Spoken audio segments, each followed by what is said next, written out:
31 million people and counting have been fully vaccinated in America, and we are now getting some new guidelines from the CDC on how to ease back into normal life. So here they are. If you've been fully vaccinated, you can gather in small groups indoors without wearing a mask or social distancing. And that includes gathering with unvaccinated people as long as they are low risk and from the same household. So, big question about travel.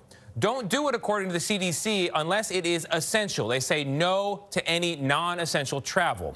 As for gathering in public spaces, the CDC says you should still wear a mask and social distance in public, whether you're vaccinated or not. Now, keep in mind the definition of vaccinated. You are considered fully vaccinated 2 weeks after your second dose of a 2-shot vaccine or 2 weeks after a single dose of the Johnson & Johnson vaccine.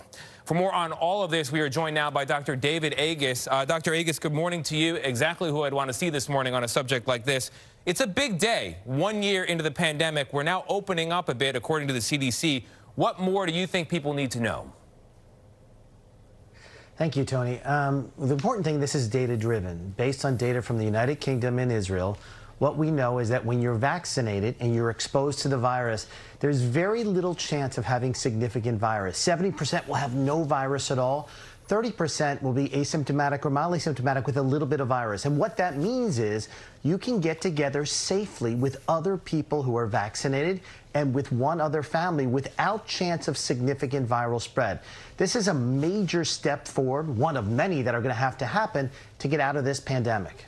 Why the continued no recommendation on medium to large size gatherings and travel if the vaccines are so effective? Well, we're learning more literally as we go. I think you're going to see more relaxations over the next couple of weeks. But what we don't know is these asymptomatic individuals, when they're in with large numbers of people who are not vaccinated, do they have the ability of spreading at all? And that's what we're learning over time. And until we have that data, larger gatherings are going to be restricted. Travel is going to be restricted. But I think over the next several weeks, again, we'll have that data, and you're going to see some more allowances given. On a similar subject, for people who are fully vaccinated, and more Americans are coming into that category, why is it important for them to continue to socially distance in public and wear their masks? Again, for that exact same reason, is that we don't know their ability of asymptomatic spread to people who are non-vaccinated. We're learning it. We think it's much, much lower, obviously, than if you hadn't been vaccinated, but it's probably not zero. And so we need to get some more data from the United Kingdom, from Israel, where there are large pockets of the population that have been vaccinated and where they can be studied. And in the next several weeks, we're going to get more there. You know, so this is the beginning.